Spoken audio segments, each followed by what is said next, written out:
Listen, I want you to very, very carefully follow every word that I am about to utter. And this is serious. This is probably one of the most serious things that's ever happened to this country. And I believe that I am the first man in the eastern section of this United States to have discovered it. It's a terrible plot, an awful thing that's beginning to happen. Now, let me tell you exactly what happened. I come down to the station this morning. Now, the station is a standard, ordinary sort of building. I mean, it's an office building, you know. There are all kinds of accountants, second-rate dentists, guys who do tax returns. There are Christmas tree salesmen, all sorts of ordinary businessmen up and down throughout this entire gigantic honeycomb of a building.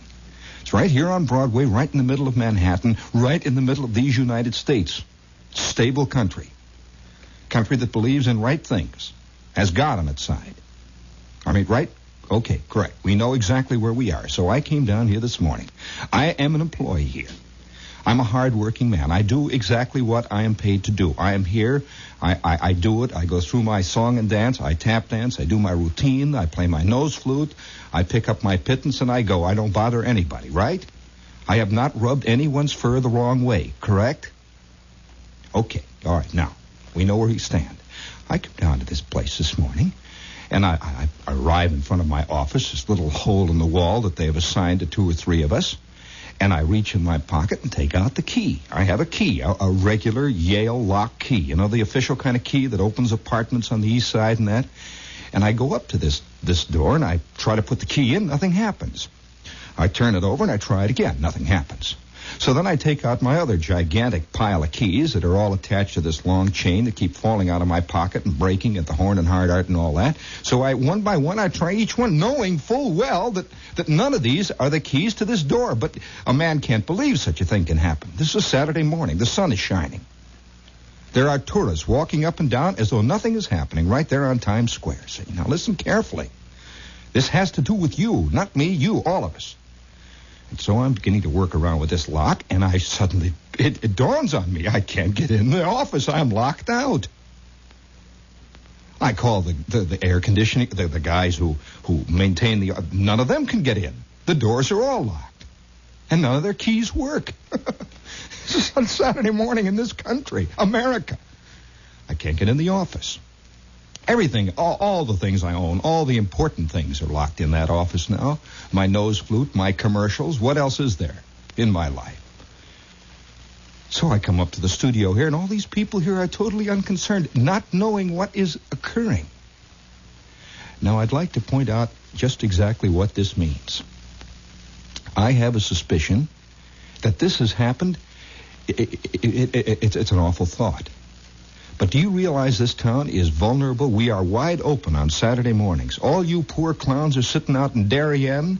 You poor idiots are sitting on your duffs out there in New Rochelle, not knowing nothing about what's going on in your office on a Saturday morning. And I'm inquiring around here, and I asked the elevator operator, I said, what, was there anybody up here? He says, why, yes, a short, stout man wearing a dark overcoat with a velvet collar appeared, carrying a thin briefcase and a large ring of keys. He left, he said, within 10 minutes. It could very well be possible that this man, this short, stout man, is only one of a large phalanx of short, stout men bearing briefcases who have appeared all over Manhattan. Do you realize what this could do to this country if Monday morning 2.5 million men descend upon Manhattan with the wrong keys? What is the first assumption you make when your key doesn't work in the lock? Of course, you know what the first thing that you think of in this town. You arrive at your office, you try the key, you immediately get in the elevator, go down, and head for the unemployment office. That's all there is to do. Either that or you go right back home on the 1037 and you arrive back in Darien. You go home and you say, I left my keys. Where are my keys? I can see this beautiful scene of the guy arriving home. He says, hey, Mabel, I left my keys, for crying out loud. It's about 11 o'clock now. And his wife says, what do you mean you left your keys? There are no keys here. I must have taken the wrong keys, Mabel. Come on, now, give me them keys. Hurry up. I left them on the buffet, for crying out loud. Hurry up. And she goes in and rustles through the buffet. She says, there's a couple of keys to the garage here. He says, well, no, come on, the keys. Give me the keys, quick. These keys don't work. These are the only keys you've had, Charles. And then the panic begins to hit Charlie. He sits down and says, why didn't they have the guts to tell me? Why didn't they tell me? Why didn't they tell you? Look, I have a suspicion. What with the abstract life that we're all involved in, the paper life, the life of deep, abject fear that most of us live in, and it's a fear, it's not a fear really of bombs. It's not a fear of the decline of Western civilization. Let me tell you, in spite of what the writers write about, it is not a fear of the great threat of rising imperialism in the East. None of these things bother the average guy. Oh, no. It's the terrible sneaking suspicion that one day they're going to discover what a phonus balonus he really is, and not even with so much as to dignify it. With a pink slip, blue slip, or green slip, they merely just changed the lock. That's all there is to it, and he'll know exactly why they did it. And I fully believe that this country could be invaded, could be disrupted, completely destroyed. For 3 whole days, no one would even find it out, because no one would have the guts to say anything to the next guy. They locked me out of the office.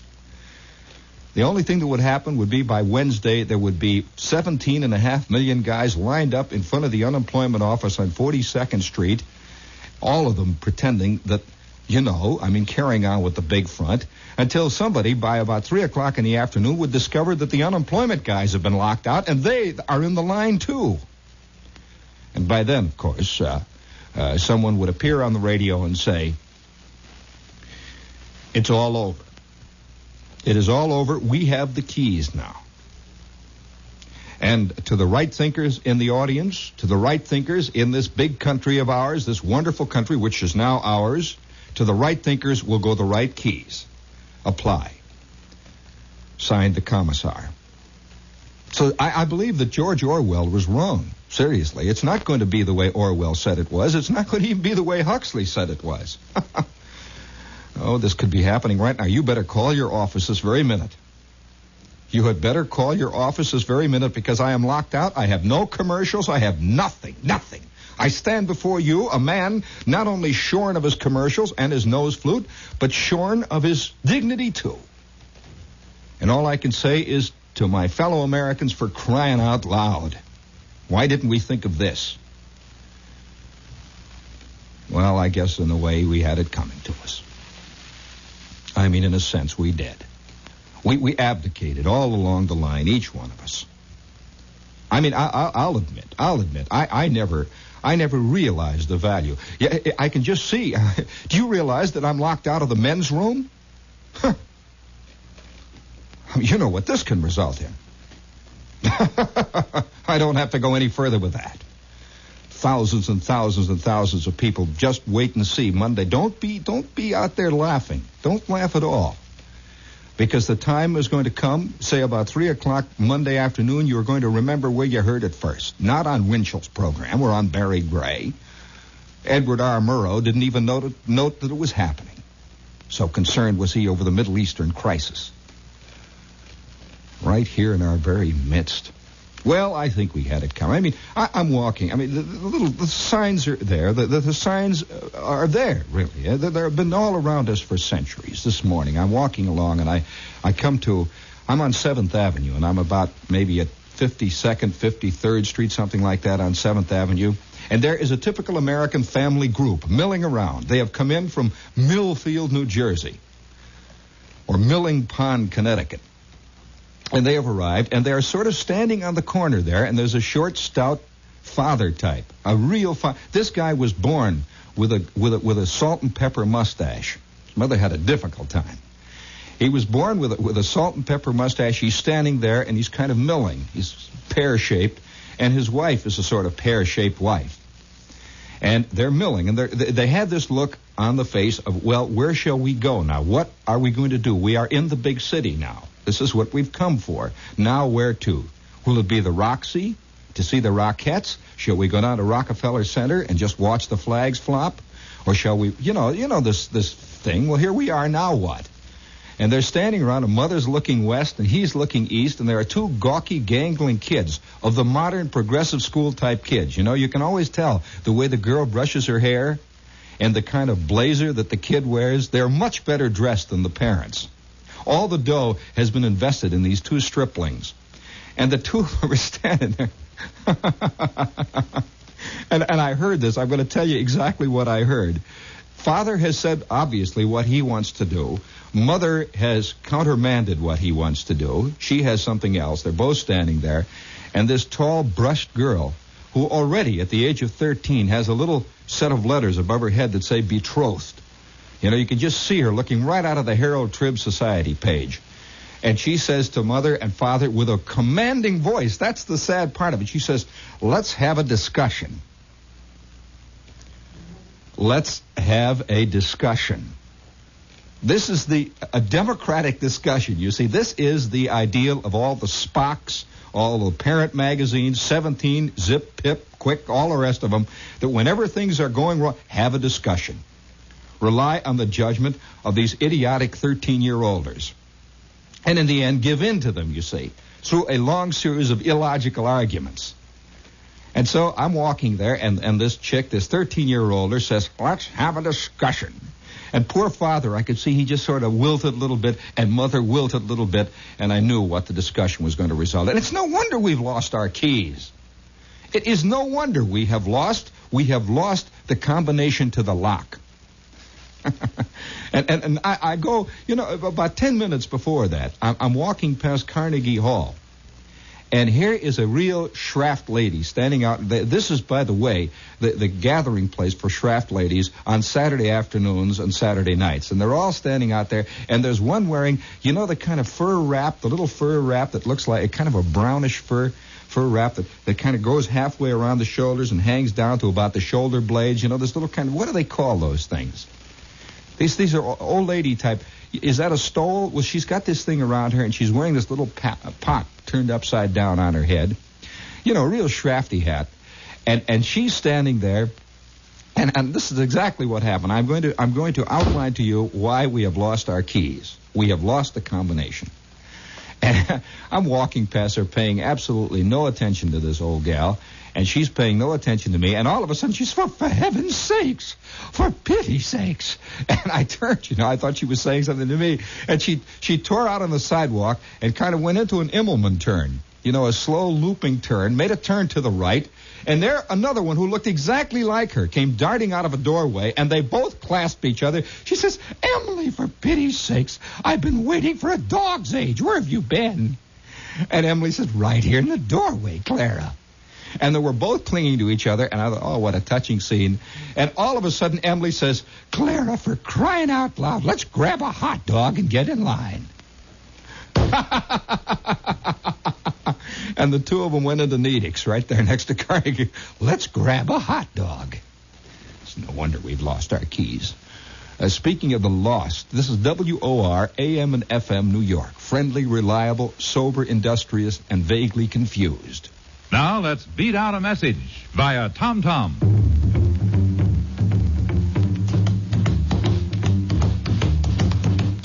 Isolate light, isolate light. Precisely right, precisely right. Crisp free pressure, crisp free pressure. Valentine, Valentine, dear. To be crisp, a beer must be icily light. With the flavor, precisely right. Lively golden, crystally clear, the crisp free pressure. Valentine, Valentine beer. Hey, get your cold beer. Hey, get your Valentine. Boy, that moved. That was pretty good, wasn't it? All right, George, we ought to be locked out all our lives. Actually, I think that, it's a funny thing. I'd like to make a point here. Now, don't be too frightened. It is quite possible you are locked out. Now, you have all of Saturday afternoon, you have all of Sunday morning and Sunday evening to contemplate it. Now, there's another side to this thing. It isn't as bad as it seems. In fact, it is much better than it seems. I have a suspicion that the best thing that could happen to 90% of the males in this country would be to be locked out. I mean, I'm serious about that. I mean, I know a whole lot of guys who, if they were relieved of the responsibility of telling the boss what to do with his key, if they were relieved of the responsibility of quitting, they would sneak back home on the 532 with this fantastic sense of relief. And of course, they would be weeping and pretending that it was a terrible thing. And they would arrive home and they would go through all the motions. And then by Tuesday morning, they would awake and they'd notice that sun's shining out there, and they'd hear a few of the birds whistling. And they would not even, it's a surprising thing how many of us go through our lives bound and shackled and held down by enormous chains, which we think, of course, are terribly important and necessary to our existence, which, as in the matter of fact, are really the one agent that is preventing us from existing, from being really true and real, from being what we want to be. And I can see, I would like to know, I'd just like to know how many guys are sitting out there listening to this now. And their wives, of course, think this is a ridiculous thing. What do you mean, Charles? Why, it would be terrible if Charles was locked out of the agency. I just wonder how many guys have this sneaking thing deep inside of them who are saying, oh, boy, oh, would that be great?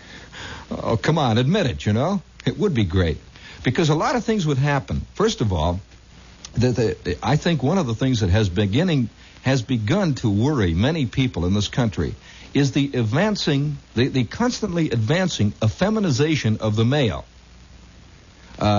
It's really not as simple as that. That the advancing masculization of the female has, in so creating a new atmosphere, has in a sense removed some of the masculinity from the male. In short, a male is only masculine when compared to a female and her degree of femininity. It's not that the women have lost femaleness, they have lost femininity.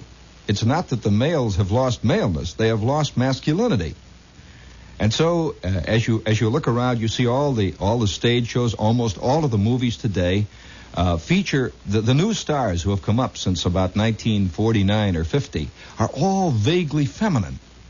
That is to say, they're not outwardly completely masculine. Say in the Spencer Tracy mold of a previous era, you see, total masculine, or in the mold of, say, the Clark Gables, or a mold of the Victor McLaughlins of the past. I mean, this was a complete masculine man.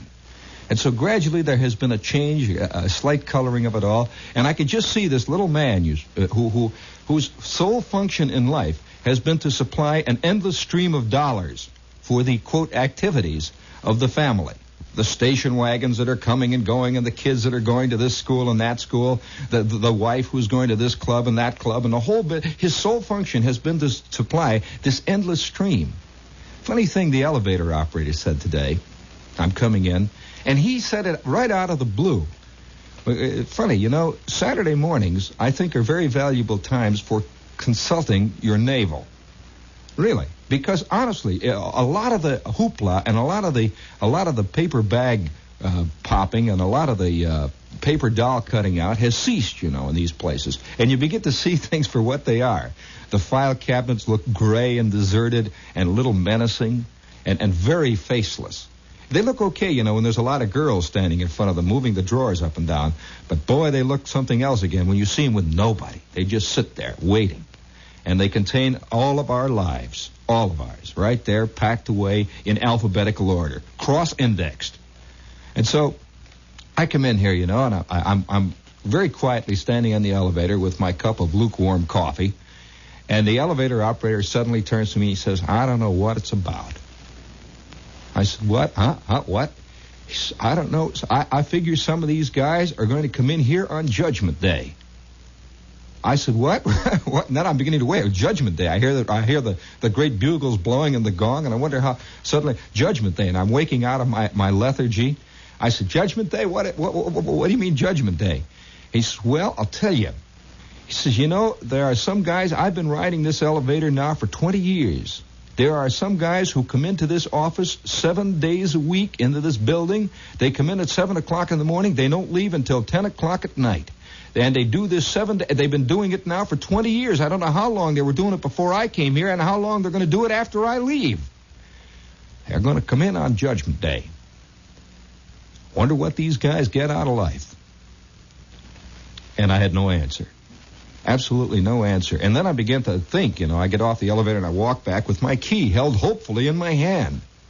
And I try it in the door and I'm locked out. And I'm struggling around. There's the first moment of panic, and then there's the great moment of relief. And I turn around. I'm walking away from the door, okay, and it suddenly occurred to me that these guys, that most of these guys who spend their lives going up and down elevators and shuffling papers back and forth are running as hard as they can, just as wildly and as hard as they can from something else. They're not running to something. They're running away from something. And they're running away from this involvement with mankind and with the human being, with the family, with the people. Because you're not involved with people at all when you're involved with file cabinets and papers and deals. That's totally abstract. And I'm going up the stairway then. I try the men's room. I'm locked out. I'm wandering around there, and I'm disenfranchised. And I said, well, you know, maybe the bugles are getting ready to blow. Who knows? And I suspect in some ways that they might be.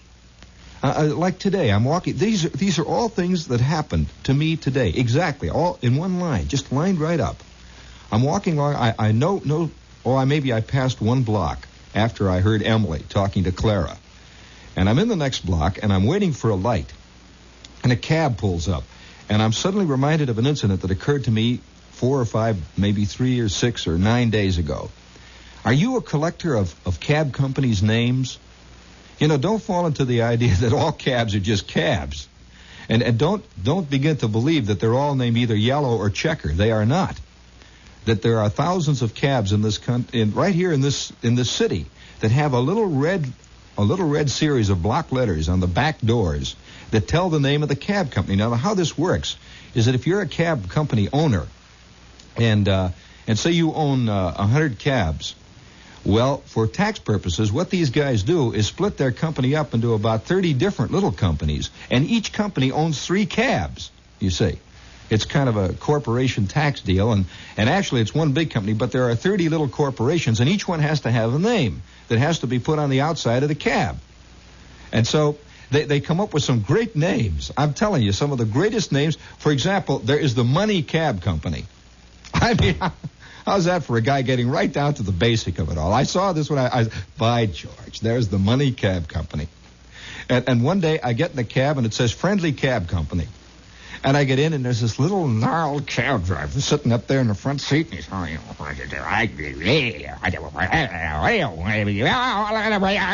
and this kind of guy who has a constant stream, an untapped stream of obscenity, just running right through him like a fountain, and it bubbles out of his ears and out of his eyes and out of his and there's hate, little lines of hate extending from him, and it's as though he has thorns growing out all over him, and there are little filaments reaching out that have poisonous tentacles on the and I arrive at the end of my trip. I hand the guy his tip. Here I've gone, it's getting to the point now. All those little cab driver tricks. For example, giving you your change in all dimes. The reason this is done, of course, so that you can't give 15-cent tips. So if you get a 40-cent cab ride, he'll give you your change in all dimes. You can't give him a dime tip. You wind up giving him a 50% tip, 20 cents for a block. And so he tries this routine, and I reach in my pocket, and I got a nickel.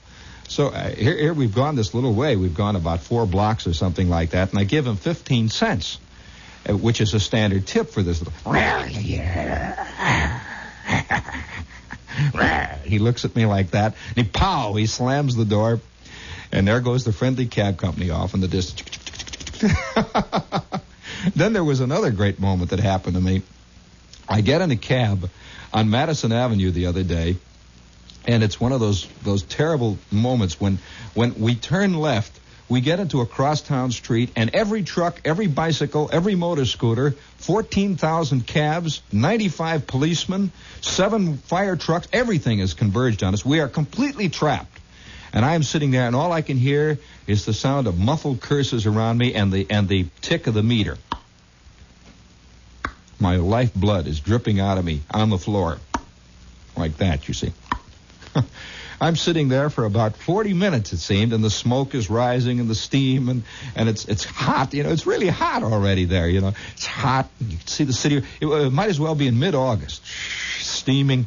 And finally, it's for crying out loud. And I get out of the cab, and by now I run up a bill of $1. So I give the guy $1.25, and I slam the door, and I look at and there it is, the name on the door, and I'm telling you this happened to me. Listen to this.